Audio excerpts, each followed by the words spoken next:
सबको जान से परमेश्वर जी सबको महान और परमानेंट आशीष है। आमीन। चलो सभी भाई बहनों और बच्चों से रिक्वेस्ट है कि प्लीज़ अपनी अपनी आंखें बंद रखें और परमेश्वर जी की पवित्र हजूरी में चलते हैं। परमेश्वर जी से सदा की परमानेंट आशीष लेने के लिए, और वो आशीष जिसे कभी कोई शैतानी ताकत चुरा नहीं सके। आज हमें वो आशीष परमेश्वर जी देने वाले हैं। खुदा बाप प्रभु यीशु मसीह के पास हम चलते हैं। प्रभु जी, हे पिता ज़मीन और आसमान के मालिक, हमारे प्यार पिता प्रभु यीशु नासरी, मैं तेरा बेटा बलबीर एक बार फिर से तुम्हारे पास आता हूँ और एक बार फिर से अपने वो सारे गलती गुनाह और अपराध तुम्हारी पवित्र हजूरी में कबूल करता हूँ जो मैंने बचपन से लेकर अब तक जानी ही जाने की। खुदा बाप प्रभु जी, एक बार फिर से मेरे सारे गलती गुनाह अपराध को माफ और मुझे फिर से गलती गुनाह अपराध ना करने की समझ दो, हमेशा की समझ दो, हमेशा की बुद्धि और ज्ञान से भर दो मेरे बेटा। खुदा बाप प्रभु यीशु मसीह, एक बार फिर से मेरे दिल दिमाग हाथों मुंह और आंखों का पूरा अधिकार कर ले मेरे बेटा। और अब से तेरे बेटे बलबीर का उठना बैठना देखना सुनना बोलना चलना फिरना और सोचना तेरी इच्छा से पूरा हो। इस बेटा मेरी इच्छा पूरी हो, ना शैतान की इच्छा पूरी हो, ना वैरी की इच्छा पूरी हो, सिर्फ और सिर्फ तेरी इच्छा ठीक उसी तरह पूरी हो अपने पिताजी जिस तरह तेरी इच्छा स्वर्ग में पूरी होती है। इस समय तेरे जितने बेटे बेटियाँ इस प्रार्थना में बड़े हुए हैं प्रभु यीशु मसीह जी, मैं उन सबका रुझान जान तुम्हारी कीलों से छेले खून से लथपथ जलाली हाथों में सौंप देता हूँ। जितने तेरे बेटे बेटियां इस प्रार्थना को देख और सुन रहे हैं, मैं उनकी अपनी और हम सब की कमियां घटियां कमजोरियां बीमारियां परेशानियों को प्रभु यीशु मसीह के जिंदा पाक और पवित्र नाम से बांध कर तेरे बालशाली हाथों में सौंप देता हूँ। मेरे पिता, हम इस बोझ को, इस बीमारियों को परेशानियों को नहीं झेल सकते, इसे नहीं उठा सकते, इसे तुम उठा ले प्रभु यीशु मसीह। और खुदा प्रभु जी, इसके बदले में हमें अपनी भक्ति आराधना का बेपनाह बोझ देकर बेदार कर दो मेरे पिता।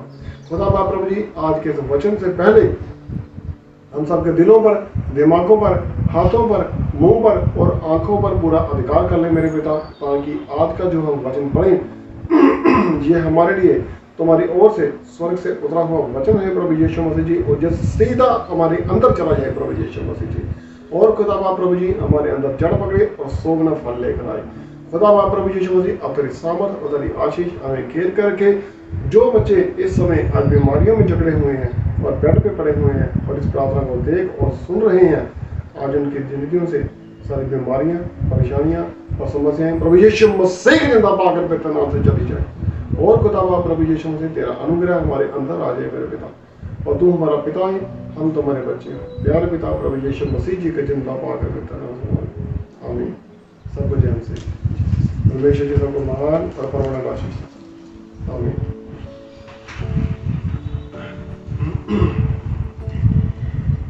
बहुत बार ऐसा होता है कि हमारी लाइफ में बहुत सारी समस्याएं आ जाती हैं जिनका हमारे पास कोई इलाज नहीं होता, हमारे पास कोई हल नहीं होता। और बहुत बार समय ऐसा भी आता है जब हम हिम्मत छोड़ देते हैं और हम परेशान हो जाते हैं, हमें समझ नहीं आता कि क्या करना चाहिए। दुनिया में बहुत सारे लोग ऐसे भी हैं जो इन्हीं समस्याओं, बीमारियों और परेशानियों से जकड़े हुए सुसाइड कर लेते हैं। बहुत सारे लोग हिम्मत छोड़ देते हैं, बहुत सारे लोग घरों से चले जाते हैं, बहुत सारे लोग अपनों को छोड़ देते हैं मुसीबत पड़ने पर। लेकिन परमेश्वर के सामने कोई भी समस्या पड़ी नहीं। परमेश्वर का नाम बहुत बड़ा है। हर समस्या छोटी है, प्रभु यीशु मसीह का नाम ही बहुत बड़ा है।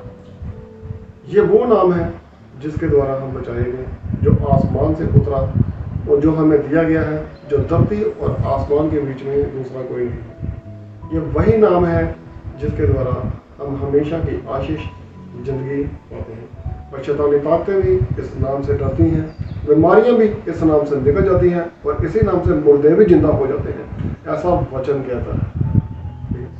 तो हमारी लाइफ में बहुत सारी प्रॉब्लम्स अक्सर आ जाती हैं। तो अगर हम आपसे आज पूछें कि कोई ऐसा काम है जो परमेश्वर के लिए इम्पॉसिबल हो, असंभव हो, तो 100% श्योर है सभी बोलेंगे नहीं, परमेश्वर के लिए सब कुछ संभव है। लेकिन मुसीबत पड़ने पर हम घबरा जाते हैं और हमारा विश्वास अक्सर कमज़ोर हो जाता है, जबकि हम अच्छी तरह से जानते हैं कि परमेश्वर जी के लिए कोई भी काम असंभव नहीं है। मीन्स इम्पॉसिबल नहीं है। परमेश्वर के लिए हार्ड नहीं है, मुश्किल नहीं है। ठीक है, एक ही वर्ड को मैं बहुत बार यूज कर रहा हूँ। ठीक है, हमारा परमेश्वर वो परमेश्वर है जो अंधेरे में से प्रकाश की गुफा बनाकर हमें निकाल सकता है। हमारा परमेश्वर वो परमेश्वर है जो पानी में से, समुद्र में से गुफा बनाकर, उसमें से रास्ता बनाकर अपने बच्चों को निकाल के ले जा सकता है। हमारा परमेश्वर वो परमेश्वर है जो पानी पे चल भी सकता है। समस्याओं में से निकालना उसके बाएं हाथ का काम, कुछ भी नहीं, उसने सिर्फ बोलना है और हो जाना है। तो आज बेशक हमारी लाइफ में बहुत सारी प्रॉब्लम ऐसी चल रही हैं जिनका हमें इलाज नहीं मिल रहा। तो मेरे ख्याल से मरकुस 10 नंबर अध्याय में 27 पे लिखा हुआ है कि मेरे लिए कोई भी काम मुश्किल नहीं। परमेश्वर ने कहा there is nothing hard for me for the lord, क्योंकि परमेश्वर जी के लिए ये कुछ भी मुश्किल नहीं है, ऐसा परमेश्वर ने कहा। अगर हम आज की डेट में कोई प्लानिंग करें कि हमने कोई फ्लाईओवर बनाना हो रोड के ऊपर, आम इंसान की बात नहीं कर रहा, मैं गवर्नमेंट की बात कर रहा हूँ। फ्लाईओवर हमने बनाना हो तो हमें कितना टाइम लगेगा वो फ्लाईओवर बनाने में? हमारे शहरों में फ्लाईओवर बने हैं जिन्हें कई साल लग गए हैं, 10-10 साल, 20-20 साल से भी ज़्यादा लग गए हैं। और आज की डेट में कुछ फ्लाईओवर्स ऐसे भी हैं जिनके ऊपर से होकर मैं आउट ऑफ स्टेशन गया हूँ। मुझे याद है जब मैं मैट्रिक में पढ़ा करता था तब वो फ्लाईओवर बन रहा था, और मैट्रिक के बाद जब मैं 20 साल के बाद उस रोड पे जा रहा था तो वो फ्लाईओवर कंप्लीट हुआ। ऐसा क्यों? फॉरेन में बहुत सारे काम होते हैं, वो मिनटों में जल्दी से काम कर लेते हैं। एक बार क्रिकेट वर्ल्ड कप का मैच चल रहा था, मैं इंडिया को भी या शायद दूसरे कंट्री का मैच लगा हुआ था, तो न्यूजीलैंड में क्राइस्ट चर्च नाम का सिटी है, शहर है, वहाँ पे वो मैच खेला जा रहा था। तो कमेंटेटर बोल रहा था कि आज से 1 साल पहले यहाँ सुनामी आई थी और ये शहर पूरी तरह बर्बाद हो गया था, लेकिन 1 साल में उन्होंने उस शहर को फिर से वैसा का वैसा ही बना दिया। और मैं सोचने लगा कि हमारे इधर फ्लाईओवर्स बनाने होते हैं तो हमें कई साल लग जाते हैं। चलो छोड़िए, ये बड़े लेवल की बात, ठीक है। दूसरी तरफ अगर देखा जाए, मान लीजिए हमारे पास 100 मरले का एक प्लॉट है, 100 मरला, तो हमने उस पर अगर कोठी बनानी हो या कोई बहुत बड़ा महल बनाना हो तो हमें कितना टाइम लगेगा? आई थिंक काफ़ी महीने, काफ़ी सारे हफ्ते, 1-2 साल भी लग सकता है, काफ़ी सारा वक्त लग सकता है। लेकिन परमेश्वर ने ये पूरी दुनिया सिर्फ 6 दिन में बना दी। सारी सृष्टि, सिर्फ सृष्टि नहीं, जो कुछ उसके नीचे है, जो कुछ सृष्टि के ऊपर है, उससे भी ऊपर है, सब कुछ परमेश्वर 6 दिन के बनाकर, अंतर बनाकर आराम से बैठ गए। क्यों? इतना जल्दी वो कैसे कर सकता है? हम अक्सर एक क्वेश्चन बच्चों से पूछते हैं, स्कूल में भी जब पढ़ा करते थे तो टीचर्स हमसे ये मैथमेटिक्स का एक सम पूछा करते थे कि मान लीजिए 10 लोग एक घर को 20 दिन में बनाते हैं, तो अगर 5 लोग उस घर को बनाएंगे, अगर उस घर को जल्दी बनाना हो, 2 दिन में बनाना हो, तो कितने लोग काम करेंगे? ठीक, ज़्यादा पर्सन चाहिए, बन जाएगा, जल्दी बन जाएगा, 2 दिन में भी बन सकता है, लेकिन फिर हमें सोर्सेज ज़्यादा चाहिए। ठीक है, कोई भी काम, मुझे याद है कि हमारे इंडिया में एक बहुत बड़ा बिजनेसमैन है, सभी उसको जानते हैं, उसने अपनी एक कोठी बनाई थी जिसकी कीमत आई थी 8,000 करोड़ रुपए, 8,000 करोड़ की उसने कोठी बनाई थी, और मेरे ख्याल से शायद बहुत जल्दी 1-2 महीने में उसने तैयार कर ली। ठीक है, इंडिया का बहुत बड़ा बिजनेसमैन है, तो उसने इतनी जल्दी कैसे तैयार कर लिया? मीन्स उसके पास सोर्सेज बहुत ज़्यादा है। ठीक है, इसी तरह परमेश्वर इतनी जल्दी ये सब कुछ कैसे कर लेता है? उसके पास सोर्सेज बहुत ज़्यादा है, और दूसरी बात, उसने सिर्फ बोलना है और हो जाना है। परमेश्वर अकेला नहीं है ये सब काम करने के लिए। जब परमेश्वर ने आदम को बनाया तो परमेश्वर ने बोला आओ हम मिलकर, इट मीन्स सोर्सेज है उसके पास, बहुत ज़्यादा है, थोड़े नहीं है, बहुत ज़्यादा है, हमारी सोच से, समझ से बहुत परे है, जहां तक हम देख भी नहीं पाते उससे भी मीलों आगे तक, जिसका कोई अंत नहीं है। परमेश्वर के सोर्सेज है। परमेश्वर वो सब कुछ कर सकता है जैसे हम सोच भी नहीं सकते, और परमेश्वर के लिए इसलिए हम कहते हैं कोई भी काम मुश्किल या असंभव नहीं है। कोई भी काम परमेश्वर के लिए मुश्किल नहीं है। आगे में क्या करना होगा? सिर्फ परमेश्वर के पास आना है और परमेश्वर जी के पास अपनी समस्याओं को लेकर आना है और रख देना है। परमेश्वर जी उन समस्याओं का हल कर देंगे। सिर्फ एक चीज़ याद रखने की जरूरत है, there is nothing hard and impossible for the lord. परमेश्वर के लिए कोई भी काम मुश्किल या असंभव नहीं है। वो सब कुछ आसानी से कर सकता है। पानी में भी चल सकता है, पानी को 2 फाड़ भी कर सकता है, सब कुछ आराम से कर सकता है। हमें सिर्फ विश्वास रखकर राई के दाने की जितना परमेश्वर के पास आना है, परमेश्वर से मांगना है, क्योंकि वो बोलता है मांगोगे तो दिया जाएगा। परमेश्वर का दरवाजा खटखटाना है, वो बोलता है खटखटाओगे तो खोला जाएगा। परमेश्वर से मांगना है और बोलता है मांगोगे तो दिया जाएगा। हाँ, वक्त जरूर लगेगा। तो परमेश्वर के लिए क्या क्या कर सकता है? क्या परमेश्वर की सच में लिमिट कोई नहीं है, अनलिमिटेड है, या कोई उसकी लिमिट भी है? इस बात में हम थोड़ा सा देखते हैं कि जो बाइबल में हमने पढ़ा है आज तक, मैंने देखा कि परमेश्वर की सामर्थ की कोई लिमिट नहीं है, उसकी महिमा की कोई हद नहीं है। हर चीज़ की लिमिट है, लेकिन परमेश्वर की सामर्थ की कोई लिमिट नहीं है। इसके लिए हम चलते हैं उस वचन पे जहाँ परमेश्वर जी हमें आशीष देने वाला है। उत्पत्ति 17 नंबर अध्याय में उसके वर्ष 15 से लेकर 19 तक, जहाँ परमेश्वर हमें दिखा रहा है कि मेरे लिए कोई भी काम मुश्किल या असंभव नहीं है। उत्पत्ति चैप्टर की 17, उत्पत्ति चैप्टर उसका 17 नंबर अध्याय में 15 से लेकर 19 तक, ये वो जगह है जब इब्राहिम परमेश्वर के सामने खड़ा था, ठीक है, और इब्राहिम के कोई औलाद नहीं थी और परमेश्वर से उसकी बात हो रही है। हाँ जी, पढ़िए प्लीज। फिर परमेश्वर ने अब्राहम से कहा, फिर परमेश्वर ने इब्राहिम से कहा, कुछ कहा। हाँ जी। तेरी जो पत्नी सैरे है, हाँ जी, उसको तू अब सैरे ना कहना, हाँ जी, उसका नाम सारा होगा। हाँ, अब से तू उसे सैरे ना बोला कर, तो उसका नाम सारा बोला कर। शायद परमेश्वर की कोई योजना थी, शायद जो था ज्यादा लविंगली प्यारा नाम था जो परमेश्वर को अच्छा लगता था, तो परमेश्वर ने से बोला थे अब से तुझे सारे ना बोला कर, सारा बोला कर प्यार से।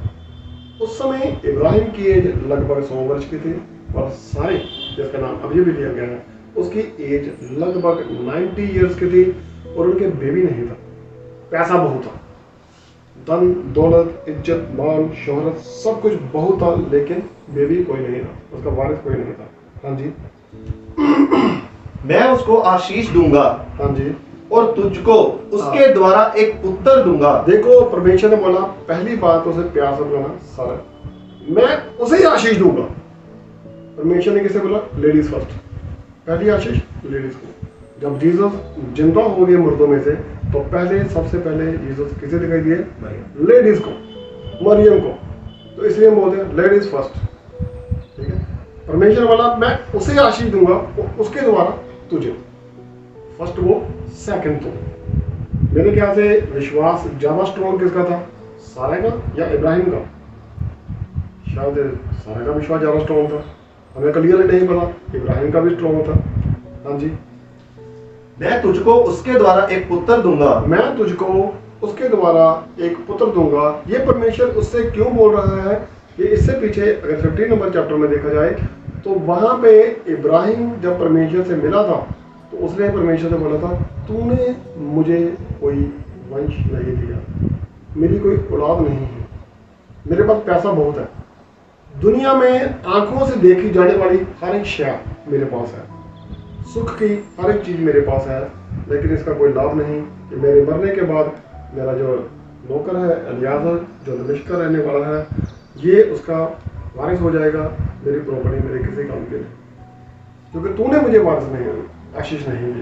अब परमेश्वर ने क्या बोला? अब परमेश्वर उससे वादा कर रहा है। उसने क्या बोला? मांगा परमेश्वर से, और कैसे मांगा? विश्वास से मांगा।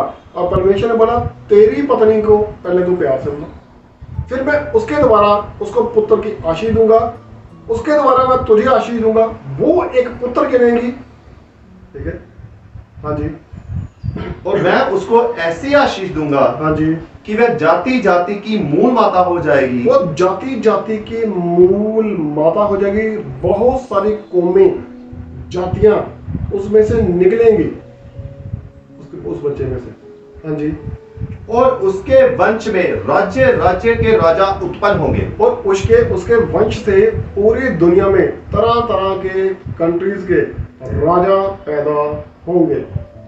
कितनी बड़ी आशीष दे रही। अब परमेश्वर ये सब उसको दिखा रहे हैं ड्राइंग में, ऐसे ड्राइंग बना के, ऐसा होगा ऐसा होगा ऐसा होगा। रियलिटी क्या है? कुछ भी नहीं, अभी तक तो वो खाली है। ठीक है, मुझे पता है कि जब हम कोई बिजनेस करना शुरू करते हैं, कोई काम करना शुरू करते हैं, तो बैठकर पहले कुछ प्लानिंग करते हैं, कुछ हिसाब लगाते हैं। हम ये करेंगे तब ये होगा, तब ये होगा, तब ये होगा। होगा, हुआ नहीं, होगा होगा। और हम बड़े एक्साइटेड होते हैं, हाँ हाँ होगा होगा, जरूर होगा जरूर होगा। और जो हम में विश्वास करते हैं वो बोलते हैं आमीन, जरूर होगा होगा होगा। वो ऐसा बोलते रहते हैं। ठीक है, लेकिन जब वो स्टार्ट कर लेते हैं, आगे चले जाते हैं, तो एक दिन बोलते हैं हमने ऐसा किया और ऐसा हुआ, तब वो होगा से हो पे आ गई। लेकिन अभी ये बात होगा पे है। परमेश्वर क्या बोल रहा है? उसके द्वारा ये होगा ये होगा ये होगा ये होगा। मूल माता कहलाएगी, सभी जातियों का राजा उसमें से निकलेंगे, तरह तरह के राज्यों के राजा उसमें से पैदा होंगे। ठीक है, अब परमेश्वर उसे ये सब बता रहा है इब्राहिम को, लेकिन इब्राहिम विश्वास नहीं कर रहा।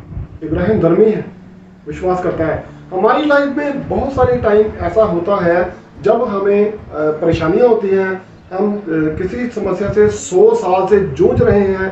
100 साल की एज तक उसके कोई बेटा नहीं है, कोई बेटी नहीं है, कोई संतान नहीं है उसकी वाइफ भी हिम्मत छोड़ चुकी है, उम्मीद छोड़ चुकी है। लेकिन जब उसे बोला जाता है कि तेरे बेटा होगा, जब उसे बोला जाएगा कि तेरी पत्नी के द्वारा तुझसे बेटा होगा, तो वो कहता है ना, ये पॉसिबल नहीं है, इट इज इम्पॉसिबल, ये असंभव है, ऐसा हो ही नहीं सकता। उसे पता है जो काम आज तक मैं 100 साल में नहीं कर पाया, वो आगे कैसे होगा। मैं तो बूढ़ा हो चुका हूँ, वो भी बूढ़ी हो चुकी है, लेडीज की और भी बहुत सारी प्रॉब्लम्स होती हैं। ठीक है, तो ये पॉसिबल नहीं है। परमेश्वर ने उससे वादा किया। होता क्या है हमारी लाइफ में? सबसे पहले हम उसे कहते हैं डिनाई, इग्नोर करते हैं। उसे कबूल करने में, एक्सेप्ट करने में उसे इग्नोर कर देते हैं कि ऐसा नहीं हो सकता। लेकिन बाद में उसे मान लेते हैं। जब होना शुरू हो जाता है हम कबूल भी कर लेते हैं। कैसे? जब परमेश्वर ने उसे बोला ये सब होगा, हाँ जी, तब अब्राहम हाँ जी, मुंह के बल गिर पड़ा। देखो, अब इब्राहिम जब परमेश्वर से बोला तो वो उसे दंडवत किया, मुंह के बल गिर पड़ा। और गिरा क्यों? पहले तो वो गिरा नहीं था, अब तक परमेश्वर से बात कर रहा है, अब तक गिरा नहीं था। एक तरह से वो आशीष को रिसीव कर रहा है और दूसरी तरफ से वो अपना मुंह छुपाने की कोशिश कर रहा है और नीचे गिरकर मन में हंसा। ये भी परमेश्वर की क्वालिटी है, वो मन को जानता है, दिलों और गुर्दों को जानता है, कौन क्या सोच रहा है, किसकी क्या जरूरत है। परमेश्वर ये सब कुछ अच्छी तरह से जानता है। लेकिन ध्यान देने वाली बात है, 100 साल तक इब्राहिम के बेटा नहीं हुआ। अब बेटा क्यों हो रहा है? क्योंकि उसने मांगा। उसने क्या बोला? तूने मुझे कोई संतान नहीं दी। उसने बोला ये तो मुझ पर इल्जाम आ रहा है। परमेश्वर बोलता है ठीक है, मैं तेरी पत्नी के आशीष हूँ।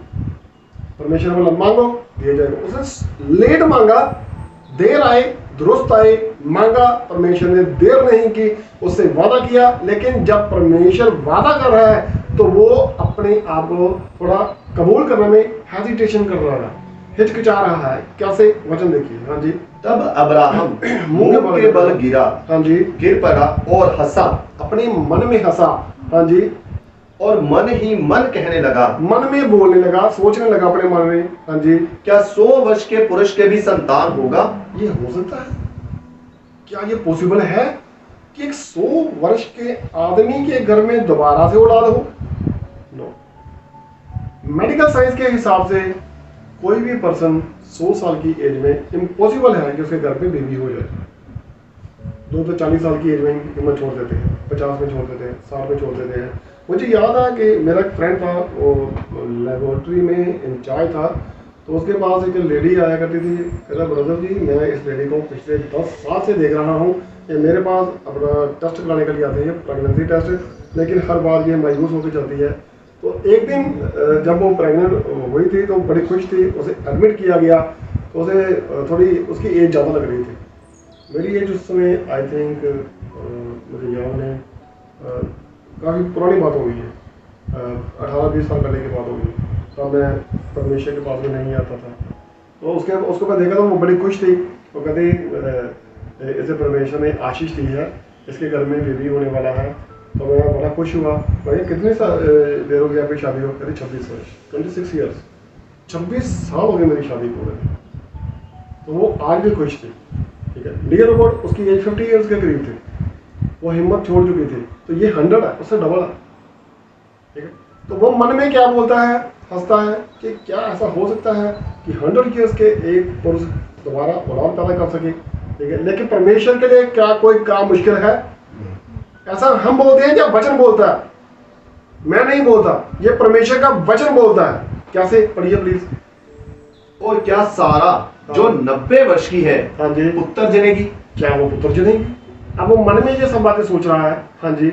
और अब्राहम ने परमेश्वर से कहा, हाँ, इश्माइल तेरी दृष्टि में बना रहे, हाँ। यही बहुत है। बात वो मेरे जो दासी है उसका बेटा है इस्माइल, उसी पर कृपा कर दे, बहुत है। परमेश्वर मेरा नहीं। तुमने क्या बोला था?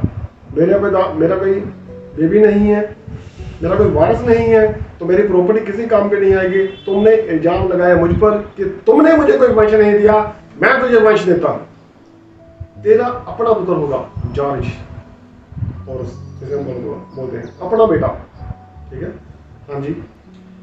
तब परमेश्वर ने कहा, निश्चय तेरी पत्नी सारा के तुझसे एक पुत्र उत्पन्न होगा। कन्फर्म है कि तेरी पत्नी के द्वारा तुझे एक पुत्र उत्पन्न होगा।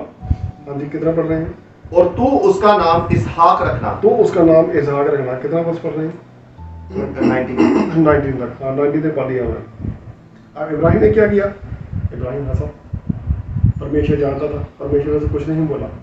ठीक है, अब परमेश्वर, कुछ वक्त निकल गया, परमेश्वर दोबारा से उसके पास गया कि शायद ये अपनी पत्नी को उस नाम से बुला रहा है या नहीं बुला रहा है। इसका नेक्स्ट चैप्टर है 18 में, 18 नंबर अध्याय में लिखा होगा उसके थोड़ा वर्ष 12 में देख रहा है। हाँ जी। इसलिए सारा मन में हंसकर कहने लगी। देखो ऐसा हुआ कि जब इब्राहिम उधर आया हुआ था, एक से देखना, थोड़ा पीछे चलते हैं 18 की 1 से। अब्राहम मरमे के बांझ वृक्षों के बीच कड़ी धूप के समय तंबू के द्वार पर बैठा हुआ था। जब बहुत गर्मी थी, वो बाहर तंबू के बाहर आकर खड़ा था, पेड़ों की छांव में, कि थोड़ी ठंडी हवा आ रही थी। पानी का एक थोड़ा सा तालाब था जहाँ पे कुछ पानी इकट्ठा हुआ था। हाँ जी। तब यहोवा ने उसे दर्शन दिया। तब परमेश्वर ने उसे दर्शन दिया। हाँ जी। उसने आंख उठाकर दृष्टि की। हाँ जी। तो क्या देखा कि हाँ जी। 3 पुरुष उसके सामने खड़े हैं। 3 पुरुष उसके पास खड़े हैं। हाँ जी। जब उसने उन्हें देखा तब वह उनसे भेंट करने के लिए तंबू के द्वार से दौड़ा। देखो, उसे थोड़ा दूर देखा कि मुझे भी लगता कोई खड़ा है, तो वो देखा, पहले तो कोई नहीं खड़ा था, एकदम से उसे दिखाई दिए। उसे परमेश्वर के बारे में पता था, और परमेश्वर से उसकी बात भी हो चुकी थी इसके बारे में इससे पहले। तो अब वो उसने जब देखा तो उसने पहचान लिया कि ये परमेश्वर हो सकता है। तो वो दौड़ा दौड़ा उनके पास आ गया। हाँ जी। और भूमि पर गिरकर दंडवत की और कहने लगा। अब देखो, फिर से वही बोला, अब की बार उसने फिर से दंडवत किया। हाँ जी। हे प्रभु, हाँ। यदि मुझ पर तेरी अनुग्रह की दृष्टि है, हाँ जी। तो मैं विनती करता हूँ कि अपने दास के पास से चला ना जाना। देखो, तू आया है, तेरा धन्यवाद। अब तू आया है ना, तो ऐसे मत जाना। मैं आपको सीक्रेट बता रहा हूँ आशीष लेने का। परमेश्वर ने क्या बोला था? तेरे पत्नी के द्वारा मैं तुझे आशीष दूंगा, तेरे एक पुत्र होगा, उसका नाम इसहाक रखना। उसने मन में हंसा, मजाक उड़ाया, लेकिन अभी भी उसके कुछ नहीं हुआ। ठीक है, तो अब की बार वो फिर से परमेश्वर के सामने वो गिर पड़ा है। हाँ जी। मैं थोड़ा सा जल लाता हूँ हाँ जी। और आप अपने पांव धोकर इस वृक्ष के तले विश्राम करें। अब परमेश्वर क्या चाहता है? परमेश्वर हमें दिखाना चाहता है कि क्या हम परमेश्वर को प्यार कर रहे हैं, विश्वास कर रहे हैं। हाँ जी। फिर मैं एक टुकड़ा रोटी ले आऊं। हाँ जी। और उससे आप अपने अपने जीव को तृप्त करें। देखो, उन्होंने क्या बोला? ऐसे मत जाना, मैं थोड़ा सा पानी लेकर आता हूँ, जल पान करके जाना, एक टुकड़ा, एक दो बुरकी जैसे हम बोलते हैं, सिर्फ थोड़ा सा खाना लेकर आना, एक दो टुकड़ा, सिर्फ एक दो टुकड़ा परमेश्वर के लिए। एक दो टुकड़ा, एक दो टुकड़ा क्या होता है? क्या होता है एक दो टुकड़ा? थोड़ी सी रोटी। मैं आपके लिए थोड़ी सी रोटी लेकर आता हूँ, आप इसे खाना, उसे खा के फिर चले जाना। परमेश्वर ने बोला ठीक है, ये प्यार थोड़ा ज्यादा दिखा रहा है, तो परमेश्वर क्या बोलता है? प्यार करो, ठीक है। अब उसने बोला एक टुकड़ा मैं लेकर आता हूँ, उसे खाना, उसके बाद चले जाना। अब एक टुकड़ा कितना है? वो अंदर गया, सारा का बोला 3 पसेरी आटा, काफी होता है, काफी सारा आटा होता है, मैदा, इसे गूंथो, फटाफट फुलके तैयार करो। और नौकर को बोला तो मेरे साथ आ। उसने एक बड़ा ताजा मोटा पला हुआ बछड़ा काटा, एक मुर्गी, एक थोड़ी सी रोटी टुकड़ा है ये, एक बड़ा सा बछड़ा काटा, उसे पकाया, तो फटाफट इसे लेकर आ और परमेश्वर को वो खिलाया। ये एक टुकड़ा है। वो बड़ा बंदा है, बड़ा पर्सन है। कोई पर्सन ऐसा है, मान लीजिए आप और हम बात करते हैं 10,000 की, 20,000 की, अगर हम जॉब करते हैं तो हमारे लिए बड़ी रकम है, 10,000, 20,000, 50,000। लेकिन जो एक बिजनेसमैन है जिसकी टर्नओवर करोड़ों में है, जो हर रोज करोड़ों का लेना देना करता है, उसके लिए ये बात छोटी है। इब्राहिम के लिए ये एक टुकड़ा कुछ भी नहीं था। उसके पास बहुत प्रॉपर्टी थी। उसने क्या किया? ये फटाफट बनाया, उसे खाने को दिया। अब होता क्या है, जब खाना परोसा जाता है, उसको दिया गया, तो लेडीज क्या करती हैं? वो घर के अंदर दरवाजे में अलर्ट रहती हैं कि कुछ आवाज़ पड़ेगी, कुछ खाना लेके आना है, या रोटी लेके आनी है, या सब्जी खत्म हो गई है, तो वो दौड़ी फटाफट लेकर आती हैं। वो ये नहीं कि 3-3, 4-4 बार आवाज़ लगानी पड़ती है जब घर पे गेस्ट आए होते हैं, तो वो अलर्ट होती है, ठीक है। तो सारा भी वो अंदर तंबू के अंदर थी, लेकिन वो तंबू के दरवाजे पे ऐसे कान लगाकर सुन रही थी कि शायद मेरा नाम लिया जाए, शायद मुझे बुलाया जाए, जब मुझे बुलाया जाए तो फिर मैं जाऊँगी। हाँ जी। अब उसके पश्चात आगे बढ़े, हाँ जी, क्योंकि आप अपने दास के पास इसलिए पधारे हैं। हाँ। उन्होंने कहा जैसा तू कहता है वैसा ही कर। जैसा तू कहता है वैसा कर। अब उसने वैसा ही करना शुरू कर दिया है, खाना बनाना शुरू कर दिया, ठीक है। अब 16 नंबर वर्ष देखना, 16 से, सॉरी कितना पढ़ रहे थे अभी हम? 10 नंबर से, 10 से देखना प्लीज। उसने कहा मैं बसंत ऋतु में निश्चय तेरे पास फिर आऊंगा, हाँ जी। और तेरी पत्नी सारा के एक पुत्र उत्पन्न होगा। तेरी पत्नी सारा के एक पुत्र उत्पन्न होगा। परमेश्वर ने अब उससे वादा किया कि मैं तेरे पास फिर से आऊंगा। कौन से मौसम में? वाह, दी बेस्ट मौसम, बसंत। बड़ा अच्छा मौसम होता है, चारों तरफ मौसम अच्छा होता है, फूल खिले होते हैं, नए नए पत्ते निकलते हैं पौधों के, हर तरफ खुशहाली होती है। बड़ा अच्छा मौसम होता है, ना गर्मी होती है, ना बहुत ज़्यादा सर्दी होती है, तरह तरह के फूल खिले होते हैं घर में, पार्क में। तो परमेश्वर कहते हैं मैं तब आऊँगा सुहावने समय में, बड़ा बढ़िया मौके में। हाँ जी। सारा तंबू के द्वार पर जो अब्राहम के पीछे था सुन रही थी। अब इब्राहिम के पीछे तंबू था, वो सुन रही थी। उसने क्या बोला? बसंत ऋतु में मैं फिर से आऊंगा और तेरी पत्नी सारा के निश्चय ही एक पुत्र होगा। अब पहली बात उसने इब्राहिम से बोला था, इब्राहिम हंसा था, और आपकी बात उसे शायद सारा का बोला होगा। सारा ने विश्वास किया होगा या नहीं किया होगा, या कम किया होगा या किया होगा, लेकिन अब की बार सारा खुद उसे अपने कानों से सुन रही है कि परमेश्वर बोल रहा है कि अगले साल अब टाइम कम रह गया। पहली बार परमेश्वर ने वक्त नहीं बोला था, पहली बार परमेश्वर ने ये बोला था तेरी पत्नी ये एक पुत्र होगा। कब होगा कुछ नहीं पता। अब की बार टाइम फिक्स हो गया। कौन सा टाइम? अगले वर्ष बसंत ऋतु में मैं फिर से आऊंगा और तेरी पत्नी सारा के एक पुत्र होगा। हाँ जी। अब्राहम और सारा दोनों बहुत बूढ़े थे। हाँ जी। और सारा का मासिक धर्म बंद हो गया था। हाँ जी। इसलिए सारा मन में हंसकर कहने लगी, हाँ जी। मैं तो बूढ़ी हूँ और मेरा पति भी बूढ़ा है, तो हाँ। क्या मुझे ये सुख होगा? देखो, क्या ऐसा पॉसिबल है? Is it possible? क्या ऐसा हो सकता है? इब्राहिम भी यही सोचता था, क्या 100 वर्ष के पुरुष के एक औलाद पैदा हो सकती है? नहीं। लेडीज की बहुत सारी प्रॉब्लम्स होती है, मेरे ख्याल से इट इज नॉट पॉसिबल, ये नहीं हो सकता। तो वो मन में हंसी।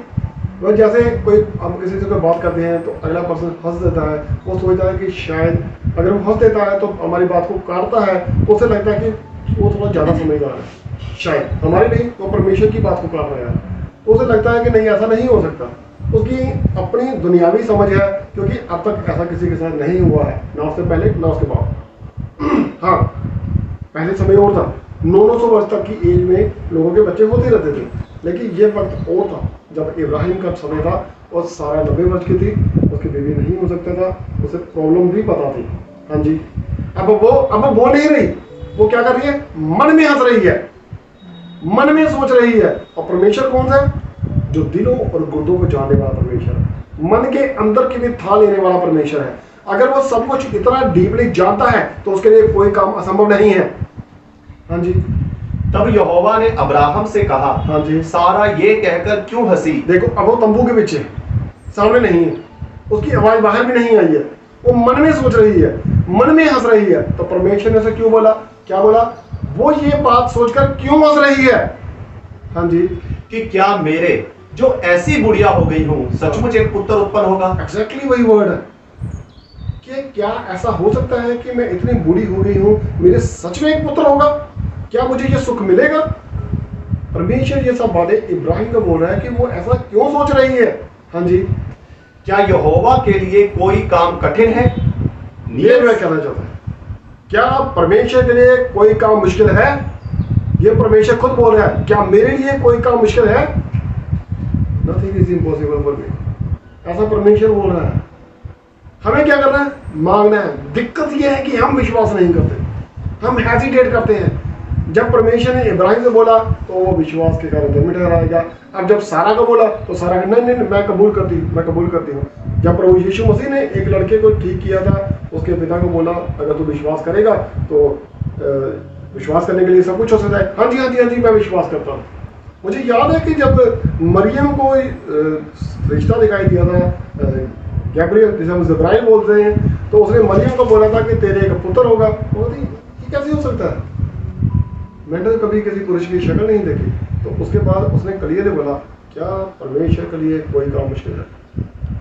एग्जैक्टली उसने ये वर्ड यूज किए, लूका में लिखा हुआ है, ठीक है, उसके 30 चैप्टर की 31 वर्ष के आसपास लिखा हुआ है कि क्या परमेश्वर के लिए ये काम असंभव है? परमेश्वर के लिए कुछ भी मुश्किल नहीं है, ठीक है। अब सारा को उसने ये वर्ड यूज किए। मैं इस वर्ड पे आना चाहता था, फिर से पढ़िए प्लीज यही वर्ड। क्या यहोवा के लिए कोई काम कठिन है? क्या परमेश्वर के लिए, यहोवा के लिए कोई काम मुश्किल है? There is nothing impossible for me. परमेश्वर आपसे बोल रहा है, मेरे लिए कोई काम मुश्किल नहीं है। मैंने सृष्टि 6 दिन में बना दी थी, 7वें दिन आराम भी किया था, और फिर तुमको आशीष भी दी थी, जो सब कुछ बनाया था। मेरे लिए कोई काम मुश्किल नहीं है। मुश्किल किसके लिए? किसके लिए मुश्किल है? जो विश्वास नहीं है, मुश्किल उसके लिए। अगर हम सारा बोझ, हमें क्या करना है? हमें तो सिर्फ सारा बोझ परमेश्वर पे डाल देना है, परमेश्वर उसे उठा लेगा। हाँ, परमेश्वर के घर में देर है, ठीक है। इब्राहिम को अब तक आशीष क्यों नहीं मिली थी? 100 साल की तक, यानी कि वो अब धर्मी हुआ है, पहले भी धर्मी था। शायद उसने पहले कभी मांगा ही नहीं था। वो तो था हो जाएगा, मेरी दासी की हो रही है, इसके भी हो जाएगा, ठीक है। लेकिन उसे कब मिला? जब उसने मांगा। मांगोगे तो दिया जाएगा, खटखटाओगे तो तुम्हारे लिए खोला जाएगा। कोई भी काम परमेश्वर के लिए मुश्किल नहीं है, ठीक है। कितना वर्ष पढ़ रहे हैं हम?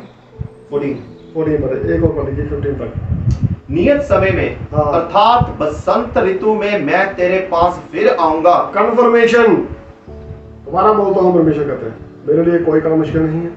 मैं फिक्स टाइम में जो मैंने बोल दिया है सो बोल दिया है। बसंत ऋतु में मैं फिर से तेरी पत्नी सारा के पास आऊंगा और उसे एक पुत्र, हाँ जी, और सारा के पुत्र उत्पन्न होगा। और सारा के एक पुत्र उत्पन्न होगा। परमेश्वर के बहुत सारे वादे हैं, इब्रानियों में लिखा हुआ है, परमेश्वर कहता है मैं तुझे कभी ना छोड़ूंगा, मैं तुझे कभी ना त्यागूंगा। और पति में लिखा हुआ है उसके 15 नंबर अध्याय में कि मैं तेरी ढाल हूँ, मैं तेरी सुरक्षा हूँ, ठीक है। अगर तू अपना सारा बोझ मुझ पर डाल दे, ठीक है। यशाया में लिखा हुआ है मैं तुझे बल दूंगा। हमें क्या करना है? हमें सिर्फ और सिर्फ परमेश्वर पर अपना बोझ डाल देना है, ताकि परमेश्वर जी हमें संभाल कर रखे। तो ऐसी कोई प्रार्थना नहीं है जो परमेश्वर नहीं सुन रहा है, ऐसी कोई काम नहीं है जो परमेश्वर पूरा नहीं कर सकता है, क्योंकि परमेश्वर के लिए कोई काम असंभव नहीं है। प्रॉब्लम हमारे अंदर है। परमेश्वर ने क्या बोला? राई के दाने के जितना। अगर तेरा विश्वास होगा तो पहाड़ टल जाएगा। अब पहाड़ टलना बहुत बड़ी बात है, लेकिन विश्वास तो होना चाहिए। कितना? राई के दाने के जितना। परमेश्वर में सामर्थ्य है, वो कर देगा, वो पहाड़ पर डाल देगा, हटा लेगा, बीमारियां खत्म हो जाएंगी, उखड़ जाएंगी, पहाड़ टलकर समुद्र में गिर जाएगा जाकर। लेकिन विश्वास कितना होना चाहिए? राय के दाने की तरह। पहले हम हेजिटेट करते हैं, फिर हम कबूल कर लेते हैं, हाँ जी मैं मानता हूँ, मैं कबूल करता हूँ, मैं विश्वास करता हूँ कि ऐसा होगा। हम फिर से देखते हैं 9 से लेकर 15 तक, इसी 18 नंबर में। हाँ जी उन्होंने उससे पूछा, हाँ जी, तेरी पत्नी सारा कहाँ है? पहले परमेश्वर से पूछा, जब वो खाना खिला रहा था, सारा कहाँ है? सारा के लिए परमेश्वर उधर आया था। उसने योजना बनाई कि ये इसको अट्रैक्ट कर रही थी, जैसे मूसा को अट्रैक्ट किया था, उसने इब्राहिम को अट्रैक्ट किया, इब्राहिम उसके पास आ गया। तो परमेश्वर ने इसको बोला, सारा कहाँ है? तेरी पत्नी सारा कहाँ है? हाँ जी। उसने कहा, वह तो तंबू में है। वो तंबू में है, वो बाहर थोड़ा घूमती है जैसे मैं कह रहा हूँ, वो तंबू में। हाँ जी। उसने कहा, मैं बसंत ऋतु में निश्चय तेरे पास फिर आऊंगा। मैं देखो, परमेश्वर ने उसे मांगने से पहले उसे बोल दिया, परमेश्वर से वादा किया था इससे पहले कि इब्राहिम बोले कि प्रभु जी आपने बोला था कि मैं आपको एक पुत्र दूंगा। परमेश्वर ने खुद उसको बोल दिया, मैं बसंत ऋतु में आऊंगा, मेरी पत्नी सारा के पास, उसके पुत्र होगा। तो अब सारा उसके पास। हाँ जी। और तेरी पत्नी सारा के एक पुत्र उत्पन्न होगा। हाँ जी। सारा तंबू के द्वार पर जो अब्राहम के पीछे था सुन रही थी। देखो ये बात जो अभी अभी मैंने पढ़ा है, फिर से देखिए 9 नंबर। उसने कहा, हाँ जी, मैं बसंत ऋतु में निश्चय तेरे पास फिर आऊंगा। देखो ये स्लो मोशन में चलने वाली बात है। परमेश्वर ने क्या बोला? मैं बसंत ऋतु में कंफर्म, निश्चय, जरूर, पक्का तेरे पास फिर से आऊंगा। हाँ जी।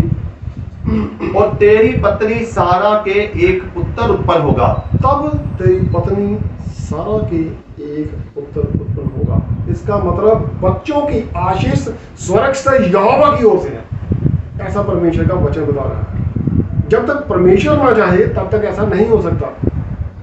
आशीष कौन लेकर आ रहा है? परमेश्वर लेकर आ रहा है।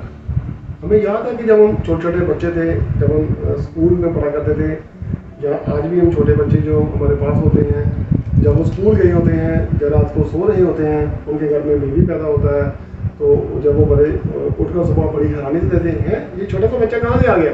उसे बोले, तुझे पता है जब तू सो रहा था तो परमेश्वर जी आए थे, वो एक छोटा सा बेबी लेकर आए, वो हमें तुम्हारे लिए छोड़ के चले गए। अच्छा, वो बड़े खुश होते हैं। जब तू स्कूल गया हुआ था तो पीछे से परमेश्वर जी आए थे, वो बच्चा देके, ये बेबी देकर हमें तुम्हारे लिए चले गए, वो बड़े खुश होते हैं। हाँ, परमेश्वर ना, वो परमेश्वर जी आए थे, एक बेबी देकर गए हैं। ठीक है, तो बच्चों की आशीष परमेश्वर की ओर से।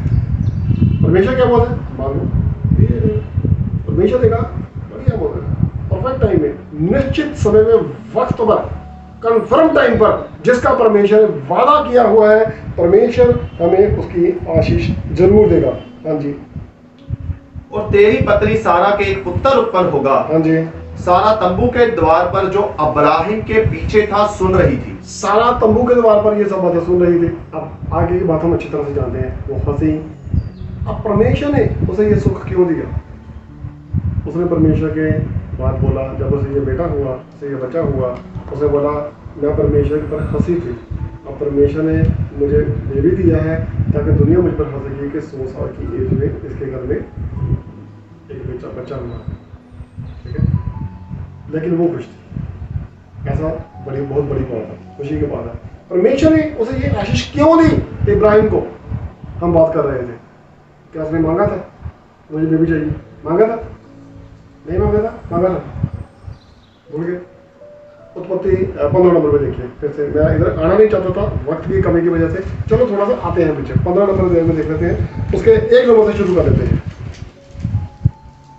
अभी 15 पढ़ रहे थे, फिर 17 पढ़ रहे थे, 18 पढ़ रहे थे, अभी उसके बाद 21 देख लेते हैं, जब परमेश्वर खुद आएगा। इन बातों के पश्चात यहोवा का ये वचन दर्शन में अब्राहम के पास पहुंचा। अब परमेश्वर का वचन इब्राहिम के पास पहुंचा। हाँ जी। हे अब्राहम, हाँ जी, मत डर, तेरी ढाल और तेरा अत्यंत बड़ा प्रतिफल मैं हूँ। ये देखो, अभी हम बात कर रहे थे परमेश्वर हमारी ढाल, अत्यंत और बड़ा फल मैं हूँ, ऐसा परमेश्वर बोलता है। वो क्या बोलता था? मेरे में वंश नहीं, बार बार ऐसा बोला करता था। हाँ जी।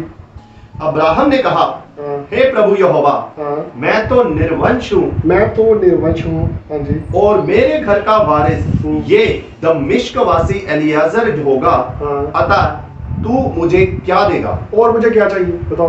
क्या नहीं है मेरे पास? तू मेरे पास आया है, आशीष तेरी मुझ पर बहुत है, लेकिन क्या फायदा, मेरी सारी प्रॉपर्टी तो मेरा नौकर ले जाएगा, सारा कुछ तो ये ले जाएगा, मेरे पास तो कुछ भी नहीं है, और तू मुझे क्या दे सकता है।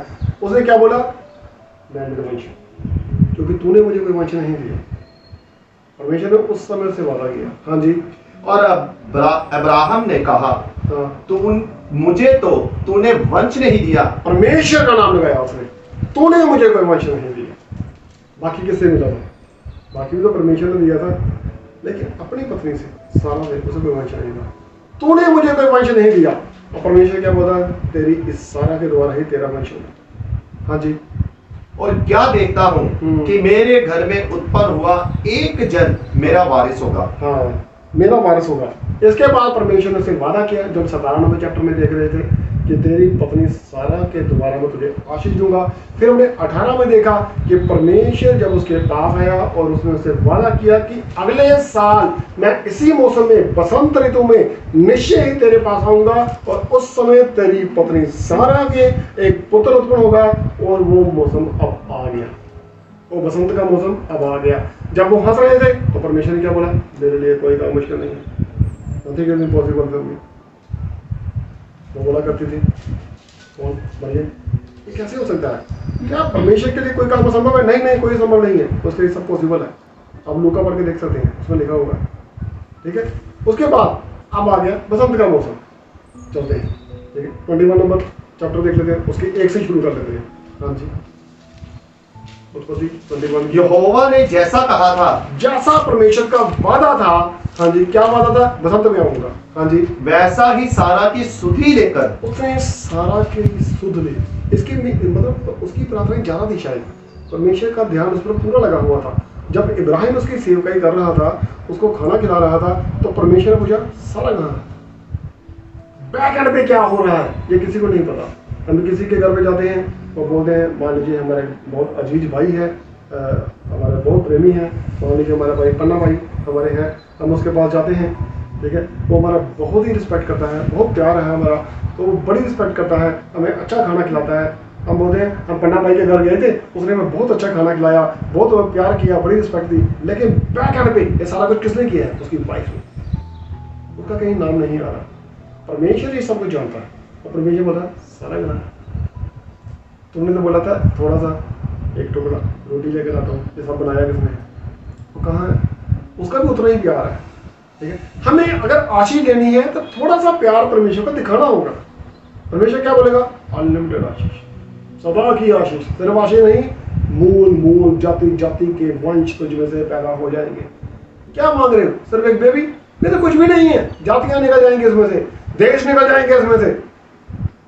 ठीक है, हम बढ़िया प्लीज। यहोवा ने जैसा कहा था, यहोवा ने जैसा कहा था, अपने वादे का पक्का और सच्चा परमेश्वर। हाँ जी, वैसा ही सारा की सुधि लेकर, वैसा ही उसने सारा की सुध ली। हाँ जी, उसके साथ अपने वचन के अनुसार किया। अपने जो वादा किया था उसने वैसा ही उसके साथ किया। क्या वादा था, बसंत ऋतु में आऊंगा। हाँ जी, सारा अब्राहम से गर्भवती होकर, हाँ जी, उसके बुढ़ापे में उसी नियुक्त समय पर, फिक्स टाइम पे, परफेक्ट टाइम जो परमेश्वर ने बताया था, बसंत ऋतु, बसंत का मौसम मैं आऊंगा। हाँ जी, उसी नियुक्त समय पर जो परमेश्वर ने उससे ठहराया था, हाँ, एक पुत्र उत्पन्न हुआ।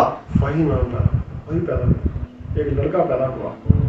मुझे याद है कि हमारे जो ज़्यादातर बुजुर्ग होते हैं घरों में, उन्हें सब पढ़ाई लिखाई कम होती थी, तो ज़्यादा पढ़े लिखे नहीं होते थे, बहुत कम पढ़ाई किया करते थे। 1960s के आसपास, जहाँ 1955 के आसपास, 49 के आसपास, अगर उनमें से आज कोई है, अगर कोई बैठा हो या उनमें से कोई 1960s के 55 के आसपास की कोई लेडीज़ हमारे घर में हो, वो ज़्यादा पढ़ी लिखी नहीं होती थी तब, लेकिन जब में कोई घर में कोई मैरिज के बाद का फंक्शन होता है तो उन्हें एकदम से याद आ जाता है जो ये बड़े बुजुर्ग ने ऐसा किया करते थे, उस कुएँ का पानी लेकर आओ, उसका पत्ता तोड़ के लाओ। मुझे हैरानी होती है कि इन्हें इतना याद नहीं, सुबह क्या खाया था, अभी क्या खाना है, याददाश्त कमजोर है, ये बातें कैसी याद रहती हैं इनको, 100 ईयर्स पुरानी बातें इनको कैसी याद है। ठीक है, उसे भी ये याद था कि परमेश्वर ने बोला था इसका नाम इसहाक रख। परमेश्वर ने वादा कब किया था, बहुत साल पहले, बहुत देर पहले।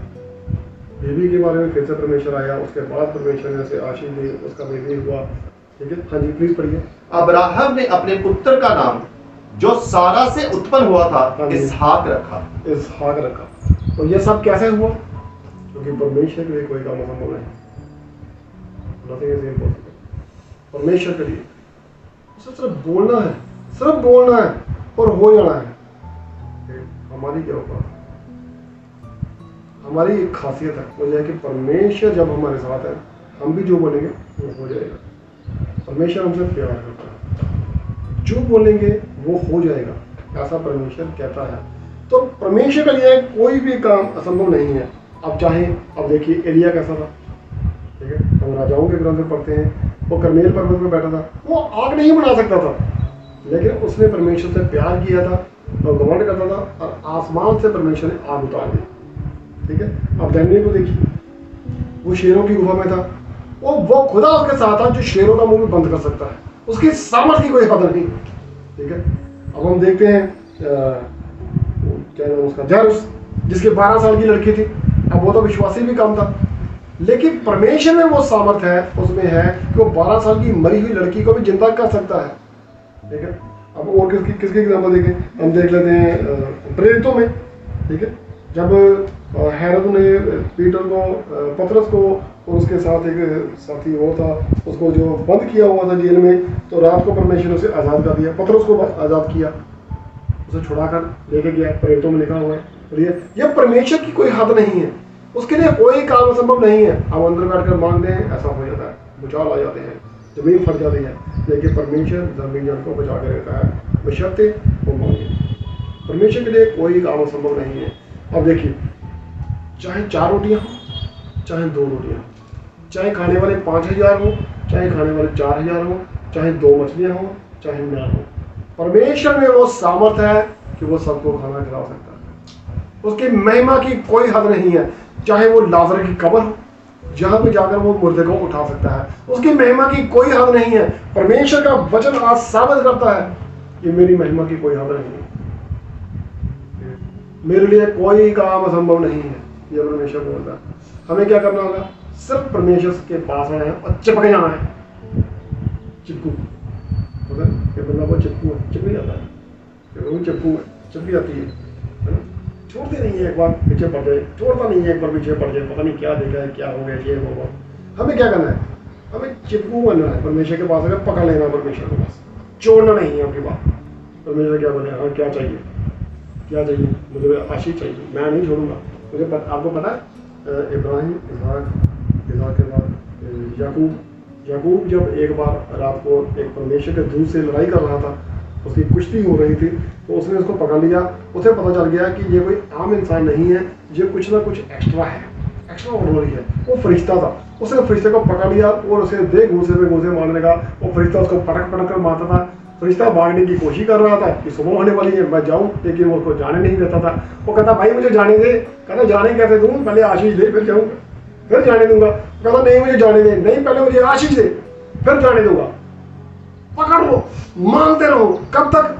जब तक हमें आशीष नहीं मिल जाती, तब तक क्या मांगते रहो, लगातार मांगते रहो, मांगते रहो। परमेश्वर क्या कहता है? मांगोगे तो दिया जाएगा, और जाते जाते उसे आशीष देगा। और वचन क्या कहता है? मांगोगे फिर दिया जाएगा, ऐसे नहीं मिलेगा, मिल जाएगा अगर आपके मन में है। आप गुप्त रूप से मांगते हैं, लेकिन मांगते हैं, लेकिन जब तक नहीं मांगेंगे नहीं मिलेगा। इब्राहिम ने 100 साल तक नहीं मांगा, परमेश्वर उसे बड़ी आशीष देने वाला था, लेकिन हुआ। सिर्फ यही अंतर नहीं है, परमेश्वर ने उससे वो लेना भी चाहा। सिर्फ यही अंतर नहीं है, उसने विश्वास किया, पता है परमेश्वर ने दिया, परमेश्वर वापस नहीं लेता अपनी आशीष को। तो मतलब कहने का बात यह है कि परमेश्वर के लिए कोई भी काम मुश्किल या असंभव नहीं है। हमें क्या करना है? परमेश्वर के पास आना है, सारा बोझ परमेश्वर पर डाल देना है, और परमेश्वर को बोलना है तेरी मर्जी संभाल ले।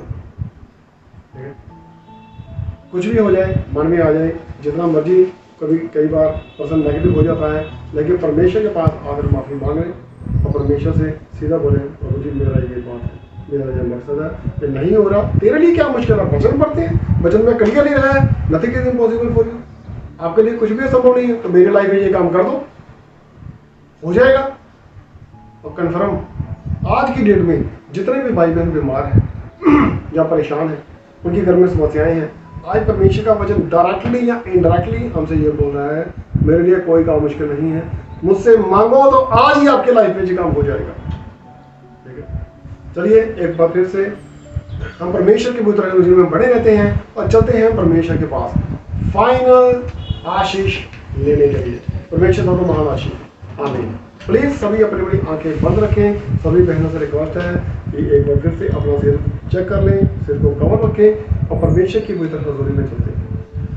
Hallelujah, hallelujah, hallelujah. यहोवा पिताजी तुम्हारी तारीफ हो, तारीफ हो, तारीफ हो। प्रभु यीशु जी एक बार फिर से तुम्हारी तारीफ हो, तारीफ हो, तारीफ हो। पवित्र आत्मा जी एक बार फिर से तुम्हारी तारीफ हो, तारीफ हो, तारीफ हो। पिता पुत्र और पवित्र आत्मा जी एक बार फिर से तुम तीनों की तारीफ हो, तारीफ हो, तारीफ हो, तारीफ हो, तारीफ हो, तारीफ हो, तारीफ हो, तारीफ हो, तारीफ हो, तारीफ हो, तारीफ हो। खुदा बाप प्रभु यीशु मसीह मैं तेरा धन्यवाद करता हूँ आज के इस पवित्र वचन के लिए। यहोवा पिता तेरा धन्यवाद करता हूँ आज के इस पवित्र वचन के लिए जो तूने हमें दिया है। मेरे पिता स्वर्ग से जो आपने रोटी दी है इसके लिए तेरा धन्यवाद करता हूँ। इस वचन से पहले तक, वचन शुरू होने से पहले तक हम गुनाहगार थे प्रभु यीशु मसीह, और हमने तेरे पास आकर माफी मांगी मेरे पिता।